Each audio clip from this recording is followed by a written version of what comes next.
आप सभी से आग्रह करूंगा, जब इस प्रांगण में आए खड़े होकर एक बार जोरदार तालियां जब तक बजाते रहे, उनका स्वागत अभिनंदन करते रहे। तालियों की आवाज नहीं आ रही भैया, मुझे ताली बजाओ, दिल से बजाओ। मैं आग्रह करूंगा सांसद जी से, कृपया वे मंच पर आए। भैया तालियों के माध्यम से हमारा धन्यवाद, हमारा अभिनंदन उन तक पहुंचना चाहिए। मेरा निवेदन, तालियां जोरदार बजाएगा। और मैं निवेदन करूंगा कि समय का अभाव है, महेश मिश्रा जी जिला मंत्री जी से कि सांसद जी को ले जाएं और आज डॉक्टर श्यामा प्रसाद मुखर्जी की पुण्यतिथि है, दीप प्रज्वलित कर करके आज इस कार्यक्रम का वो शुभारंभ करें। और हम सभी लोग जब तक दीप प्रज्वलन होगा, हम सब तालियों के माध्यम से श्रद्धांजलि देंगे आदरणीय डॉक्टर श्यामा प्रसाद मुखर्जी को। आज जयंती है उनकी, तो मैं निवेदन करूंगा तालियों के माध्यम से हमारा भारत माता की, भारत माता की, भारत। हमारी शुभकामनाएं उनकी जयंती के अवसर पर तालियों के माध्यम तक पहुंचे, तो तालियां बजती रहनी चाहिए जब तक दीप प्रज्वलन का कार्य संपूर्ण होता है।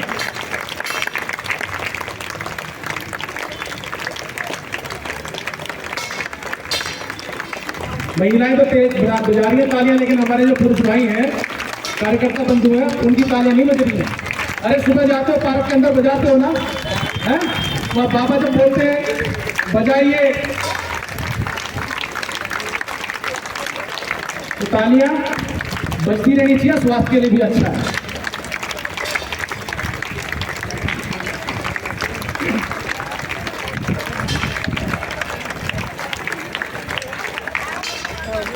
हमारी सच्ची श्रद्धांजलि तालियों के माध्यम से डॉक्टर श्यामा प्रसाद मुखर्जी को अर्पित हो। सांसद जी ने दीप प्रज्वलन करके अपनी श्रद्धांजलि व्यक्त कर दी है। अब मैं कार्यक्रम को आगे बढ़ाऊंगा, क्योंकि शाम को 5 बजे से आप लोग यहाँ प्रतीक्षारत हैं। मैं सबसे पहले स्वागत की कड़ी में मैं निवेदन करूंगा, और स्वागत सही मायनों में कार्यकर्ताओं द्वारा नहीं, आशा कार्यक्रम में लाभार्थी सम्मेलन, और लाभार्थी सम्मेलन में जिन लाभार्थियों को आदरणीय सांसद जी, आदरणीय मोदी जी द्वारा लाभ प्राप्त हुआ है, वे स्वयं आदरणीय सांसद जी का स्वागत करने के लिए कुछ भेंट लेके आए हैं। मैं निवेदन करूंगा काजल कुमारी की तरफ से, जिनको टैबलेट मिला था, उनके भाई आए हैं, उनकी स्वास्थ्य ठीक है काजल कुमारी जी का, वो बेड रेस्ट पर है और वो बुके लेके आए हैं। मैं उनसे निवेदन करूंगा मंच पर आए और आदरणीय सांसद जी को बुके भेंट करके काजल कुमारी जी की ओर से। देखिए एक बच्ची है जिसको सांसद जी ने टैबलेट भेंट किया है, और वो बच्ची आज बीमार है, बहुत ज्यादा सख्त बीमार है, वरना वो आती, लेकिन उसने अपना बुके भेजा सांसद जी को कि मेरी तरफ से हार्दिक आभार, हार्दिक धन्यवाद देना सांसद जी को, तो उन्होंने मेरे जीवन में परिवर्तन किया, मुझे पढ़ने के लिए टैबलेट दे दिया। तो जोरदार ताली उस बच्ची के लिए, और जोरदार ताली हमारे आदरणीय सांसद जी के लिए। अगला आकाश कुमार जी है, जो पीएम अन्न योजना के लाभार्थी हैं। ये एक लोटस बना के लाए अपने हाथ से, कमल बना के लाए। तो एक बार जोरदार ताली इस बच्चे के लिए भी, और जोरदार ताली आदरणीय प्रधानमंत्री मोदी जी के लिए, आदरणीय सांसद जी के लिए। तालियां भैया आपकी बज नहीं रही है, यहाँ तक आवाज आ नहीं रही है, बजाओ तो जोर से बजाओ। अगला स्वागत है राजा बेटी और नेहा जी, जो स्वनिधि योजना के तहत इन्होंने लोन लिया था रेडी पटरी के लिए, और झाल उरी का काम करते हैं। और एक उज्ज्वला योजना, नेहा जी को उज्ज्वला योजना के तहत गैस सिलेंडर मिला। ये मिठाई लेके आए हैं आदरणीय सांसद जी के लिए कि ये उनको मुंह मीठा कराना चाहते हैं कि इनके जीवन में परिवर्तन का कारण बने सांसद जी, आदरणीय नरेंद्र मोदी जी। तो जोरदार ताली आपकी तरफ से भी होनी चाहिए, मिठाई नेहा जी की और राजा बेटी जी की तरफ से। तो तालियों के माध्यम से उनका धन्यवाद हम प्रेषित कर सकते हैं, तो तालियों के माध्यम से हमारा धन्यवाद। ये लो खाओ, मुंह मीठा करो, ये लो आप खा लो। बहुत बहुत धन्यवाद है राजा बेटी जी का, नेहा जी का।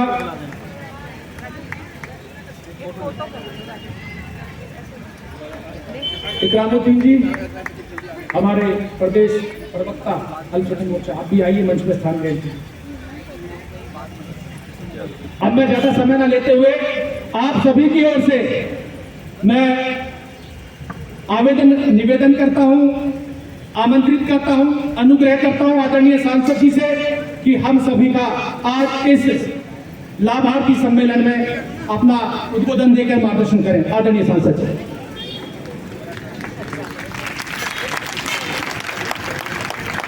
भारत माता की। थक गए भाई, बहुत देर से बैठे हैं ना, मुझे लगता है। भारत माता की ऐसी आवाज होनी चाहिए। आज के इस कार्यक्रम में पार्टी के जिला के उपाध्यक्ष भाई रामनिवास जी जो मंच संचालन कर रहे थे, जिला के मंत्री हैं भाई महेश मिश्रा जी, तुगलकाबाद वार्ड से निगम पार्षद रही 2 बार पूनम जी, हमारे पूर्वांचल प्रकोष्ठ के नेता भाई शरद झा जी, हमारे पार्टी के मंडल के अध्यक्ष और यहाँ चौन के चेयरमैन रहे, यहाँ से निगम का चुनाव लड़े ऐसे भाई नीरज गुप्ता जी, हमारे भाई तौकीर भाई जी, और कौन कौन भाई अभिषेक तिवारी जी जिला के मंत्री हैं, इकरामुद्दीन जी हैं जिले के पदाधिकारी, अलका बहन महिला मोर्चा की जिला की उपाध्यक्ष है, और उपस्थित सभी मेरी बहनें, नौजवान साथी, मेरे प्यारे बच्चों। आज श्यामा प्रसाद मुखर्जी की जयंती भी है। 122वीं जयंती है। 122 साल पहले श्यामा प्रसाद मुखर्जी पैदा हुए थे। हम में से 90% लोग नहीं जानते होंगे। आज की जो भाजपा है, 1951 में जनसंघ पार्टी जो बनी थी, तो इन्होंने बनाई थी। ये इस पार्टी के बनाने वाले हैं डॉक्टर श्यामा प्रसाद मुखर्जी। ये बंगाल के रहने वाले हैं। ये बहुत छोटी सी उम्र में एक विश्वविद्यालय कलकत्ता के कुलपति रहे। ये जवाहरलाल नेहरू की सरकार में उद्योग मंत्री थे, और जब देश का पार्टीशन हुआ, इन्होंने डटकर विरोध किया इस बात का कि देश का पार्टीशन नहीं होना चाहिए।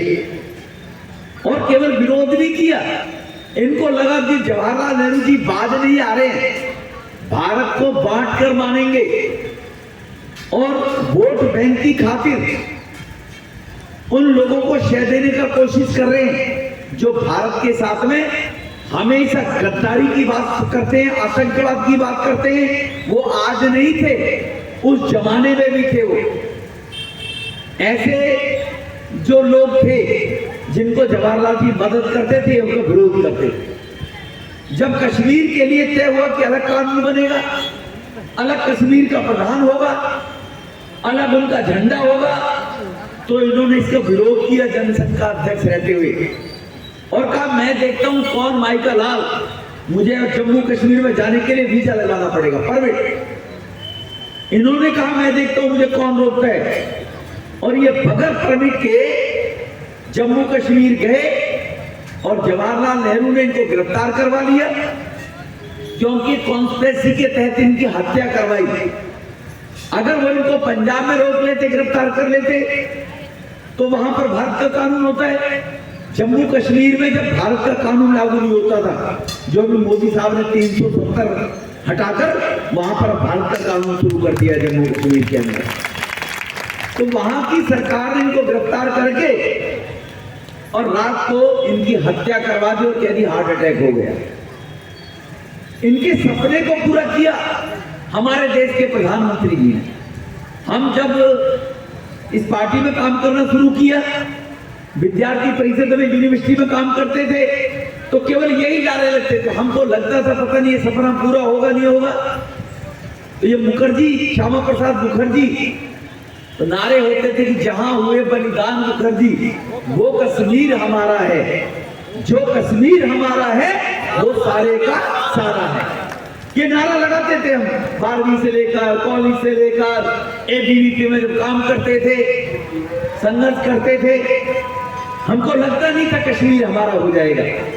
वो आतंकवादियों का अड्डा कांग्रेस ने बना रखा था, लेकिन आप सबने आशीर्वाद दिया और मोदी जी ने कश्मीर को ले लिया। वहां पर धारा 370 खत्म हो गई।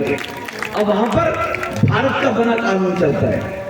लोगों ने कहा, मुफ्ती मोहम्मद की बेटी ने कहा महबूबा ने, कि धारा 370 हटा दोगे तो यहाँ पर तिरंगा उठाने वाला नहीं मिलेगा, खून की नदियां बह जाएंगी।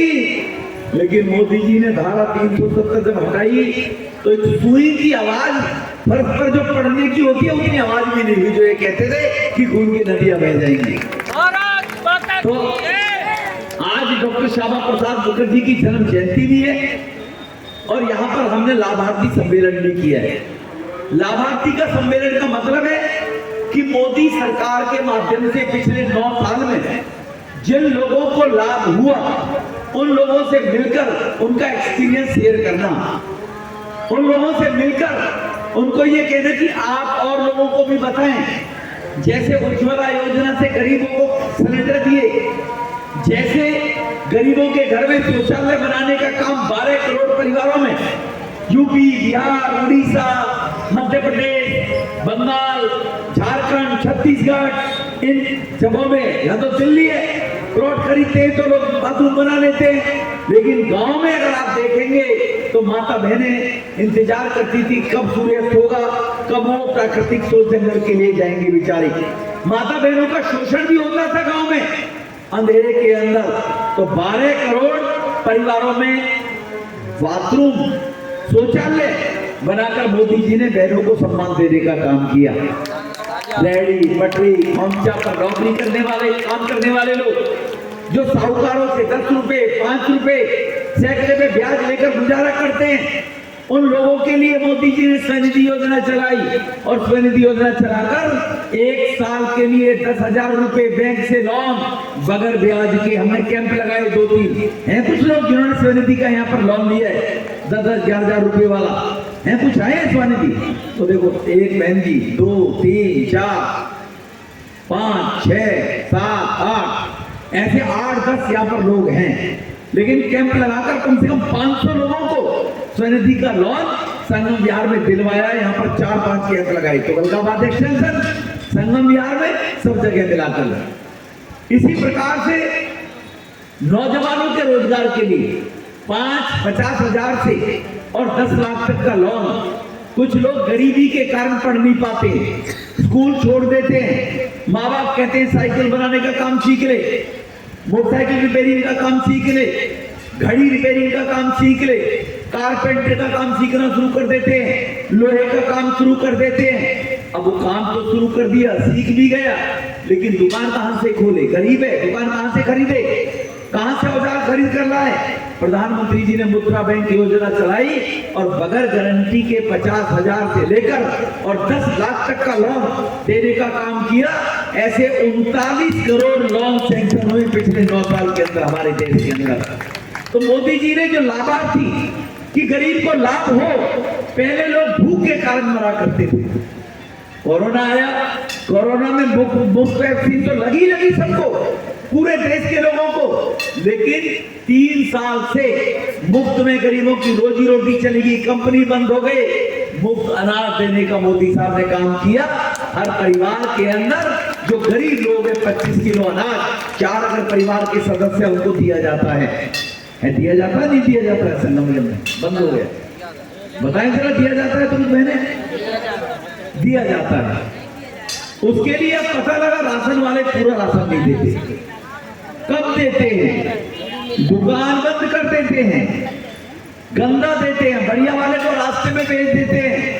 ये भ्रष्टाचार केजरीवाल के टाइम में चल रहा है। अनाज मोदी जी भेजते हैं, पूरा नहीं दे रहे हैं। उसके लिए प्रधानमंत्री जी ने एमडी को आदेश कर दिया कि हर दुकान पर 4 लोगों की एक विजिलेंस कमेटी बनाओ। वो 4 लोग, एक महिला होगी, एक एससी होगा, 2 जनरल होंगे, वो 4 लोग उस दुकान पर बैठकर राशन बंटवाएंगे अधिकारिक तौर पे कि गरीबों को कम राशन ना मिले। वो दुकानों की लिस्ट लेकर एक 4 की सूची बना ली जाती है। आपको लिस्ट लीजिए, नहीं जी, हाँ जी मंगाओ, लिस्ट आ गई हमारे पास दुकानों की, और ऐसे 4 लोगों की हर दुकान पर सूची बनाओ, एलजी के वहां से उनको सैंक्शन कराकर, और वो हर दुकान पर बैठकर राशन सामने बंटवाएंगे। ना पुलिस रोक सकती है, ना कोई दुकानदार रोक सकता है। दुकानें बंद कर देते, खत्म हो गया कह देते, गरीब आदमी कहां झगड़ा करे, तो सुनने वाला नहीं है उसकी। अब मोदी साहब ने हर दुकान के लिए 4 लोगों की विजिलेंस कमेटी के ऑर्डर कर दिए सरकारी तौर पर कि लेफ्टिनेंट गवर्नर डीसी के माध्यम से वो बनाएगा। तो ऐसे गरीबों के उत्थान के लिए, गरीबों के कल्याण के लिए मोदी जी ने जो काम किया वो तो किया, लेकिन देश में विकास जो हुआ है वो भी किसी से छुपा हुआ नहीं है। जो विकास हुआ है हम सोच भी नहीं सकते थे कि दक्षिणी दिल्ली में 885 एकड़ में इको पार्क, जिसमें नौकायन भी, तितली पार्क भी, अब बच्चों को घुमाने के लिए छुट्टियों में गोवा जाने की जरूरत नहीं है। 885 एकड़ में बदरपुर में पार्क बन रहा, 2 महीने में तैयार हो जाएगा। बच्चों को नौकायन भी कराएंगे, बच्चों को वहां पर संग्रहालय भी दिखाएंगे। टिकट उसका जरूर होगा लेकिन वो कम कराएंगे, ज्यादा टिकट नहीं होगा, ज्यादा 50 रुपए का होगा, 60 रुपए का होगा चिड़ियाघर की तर्ज पर। इसी प्रकार से आयुर्वेद की हॉस्पिटल बदरपुर में बनी है, आपके सामने से मेट्रो निकल रही है। अब आपको और 2-4 महीने जाम से जूझना पड़ेगा। अब आपको खानपुर की तरफ, बैरोली की तरफ जाना पड़ेगा, तो खानपुर के जाम में जूझने की जरूरत नहीं है। ये मेट्रो चालू हो जाएगी और इस मेट्रो ऊपर में उसके नीचे 6 लाइन की एक एलिवेटेड सड़क होगी। हम दर से बैठोगे, सड़क पे चढ़ोगे आप और ऊपर जाकर साकेत में उतर जाओगे आप लोग। 2 मिनट में साकेत पहुंच जाएंगे। यहाँ पर 4 करोड़ की लागत से वो सड़क और 10,000 करोड़ की लागत से 400 करोड़ की लागत से सड़क और 10,000 करोड़ की लागत से यहाँ पर मेट्रो का जो काम चल रहा है, ये 2016 में शुरू होना था लेकिन केजरीवाल ने शुरू नहीं किया था। हरदीप पुरी जी ने कहा अगर दिल्ली सरकार अपने हिस्से का पैसा नहीं देगी तो केंद्र सरकार सारे पैसे खर्च करेगी। इसी प्रकार से छतरपुर में कॉलेज का निर्माण, बच्चों के खेलने के लिए इग्नू के पास रग्बी स्टेडियम का निर्माण, महिपालपुर का अंडर पास, एक कन्वेंशन सेंटर 25,000 करोड़ की लागत से दक्षिणी दिल्ली में बन रहा है, जिसमें 5 लाख लोगों को रोजगार मिलेगा और दुनिया के 3 ऐसे कन्वेंशन सेंटरों में से एक होगा वो, ऐसा दुनिया में कहीं भी नहीं है जो मोदी साहब वहां पर बनवा रहे हमारे 25 सेक्टर। तो जो विकास के काम पूरे देश में हो रहे हैं, मेरठ की तरफ जाने वाले कुछ बहने भाई होंगे जो जाते होंगे, उधर गांव होगा उनका है किसी का, मेरठ की तरफ जो जाते हैं, गंगा जी की तरफ, मेरठ की तरफ, सब बिहार के रहने वाले हैं। मेरठ की तरफ के नहीं है कुछ लोग। अब 1 घंटे में मेरठ पहुंच जाते हैं, ऐसी सड़क बन गई, जब 4 घंटे लगते थे 1 घंटे में। अब आपको बंबई जाना है तो जहाज के इंतजार करने की जरूरत नहीं है। जयपुर से अलग और महिपालपुर से दोनों तरफ से सड़क जारी है और 60 किलोमीटर जाकर वो मिल जाएगी और वो सड़क जाकर 12 घंटे में आपको बंबई पहुंचा देगी। अब अगर किसी ने छुट्टियों में बंबई जाना है, जहाज में महंगा टिकट होगा, ये होगा, कार उठाइए और 12 घंटे में बंबई पहुंच जाएंगे। दिसंबर में हाईवे स्टार्ट हो जाएगा। जो बंबई हाईवे का निर्माण गडकरी जी के माध्यम से मोदी जी ने करवाया है। हमारे देश में पहले केवल 7 मेडिकल अस्पताल थे 1965 साल में, 2014 से पहले। आज हमारे देश में 22 मेडिकल अस्पताल हैं। 9 साल में 15 नए अस्पताल बने और 65 साल में केवल 7 अस्पताल बने थे। गरीब इलाज कहां से कराए? गरीब आदमी के आयुष्मान योजना, भारत योजना के कार्ड वो दिल्ली में नहीं बने, केजरीवाल ने नहीं बनाए। लेकिन अगर मेरी उत्तरांचल की बहन हिमाचल, राजस्थान, मध्य प्रदेश, उड़ीसा, छत्तीसगढ़, हरियाणा, गुजरात, यहाँ कहीं भी जाओगे तो गरीबी के कारण माता बहनों को, परिवारों को अपने परिवार के व्यक्ति के इलाज कराने के लिए गहने बेचने पड़ा करते थे, जमीन का टुकड़ा बेचना पड़ा करता था। लेकिन मोदी जी ने आयुष्मान भारत कार्ड बनाने के बाद 5 लाख रुपए तक का हर गरीब का इलाज मुफ्त में किसी भी बड़ी से बड़े अस्पताल में आप करा सकते हैं। ये हम जहाँ के रहने वाले, हम बिहार के हैं, हरियाणा के, पंजाब, कहीं के भी हैं, हम वहाँ पूछेंगे लोगों से तो वहां पर आयुष्मान भारत कार्ड बने हुए हैं जो मोदी साहब ने 2014 में सरकार बनने के बाद बनाए। तो इस प्रकार के जो लाभ देश के अंदर गरीबों को मिले, दुनिया के अंदर आज भारत की जय जयकार हो रही है, उसमें मैं नहीं जाना चाहता, क्योंकि आदमी सोचता है मुझे क्या मिला, मेरा क्या फायदा हुआ, ये आदमी ज्यादा सोचता है। तो गरीब की आवश्यकता की पूर्ति को ध्यान में रखते हुए 9 साल में जो मोदी जी ने काम कराए हैं और वो आगे भी इसी प्रकार से देश के विकास के लिए भारत को 2047 तक दुनिया का सबसे विकसित देश बनाने के लिए 2024 में मोदी जी को दोबारा प्रधानमंत्री बनाना चाहिए, नहीं बनना चाहिए? बनाना चाहिए ना। तो बनाना चाहिए तो हम जो लाभार्थी मेरी बहन, भाई, किसी रिश्तेदार को हुआ है, उन लोगों को और लोगों को भी ये जानकारी देनी चाहिए। ये चर्चा करनी चाहिए नहीं करनी चाहिए। तो ये मैं महेश जी से, नीरज जी से, मिश्रा जी से निवेदन करेंगे, हम एक पंपलेट एक बनवाते हैं, पंपलेट पे सारी बात लिखवाते, जो मैंने बात कही है लोग भूल जाएंगे, वो पंपलेट घर घर तक पहुंचाने का हमें काम करना चाहिए कि पिछले 9 साल में 65 साल में जो काम नहीं हुए उससे 6 गुना काम 9 साल में हुए। हमारे देश का जो कृषि बजट था, कृषि बजट 2014 से पहले था 23,000 करोड़। आज कृषि का बजट कितना है मालूम है आपको? 1,24,000 करोड़ बजट है, 2 साल के अंदर बढ़ाया प्रधानमंत्री ने। तो इसलिए मैं ज्यादा, बहुत आइटम है, आप बहुत देर से बैठिए, मेरी माताओं ने बहनों ने खाना वाना बनाना पड़ेगा, इसलिए मैं ज्यादा घर जाकर आपका ज्यादा समय ना खराब करते हुए, क्योंकि जाम की वजह से मैं 1.25 घंटा लेट आया हूँ, मुझे 6 बजे पहुंचना था यहाँ पर। आप बहुत लंबे समय से बैठिए, आप सब लोग समय कीमती निकाल कर आए, आपका मैं आभार व्यक्त करता हूँ। मैं बधाई देता हूँ संगमयाल विधानसभा के अपने सभी कार्यकर्ताओं को कि आप सब लोगों को जाकर सूचना देकर, और मोदी साहब ने जैसे कहा कि सभी लाभार्थी सम्मेलनों से मिलो, चाय भाई का जुगाड़ किए हैं, आगे से ध्यान रखो, किसी को घर से बुलाओ ना, अपने 25 रुपए का। चलो गलती हो गई है, तो इसीलिए आप सब मेरी माता बहनें, मैं आपका आभार करते अपनी वाणी को विराम दूंगा। बहुत बहुत धन्यवाद। जय भारत के।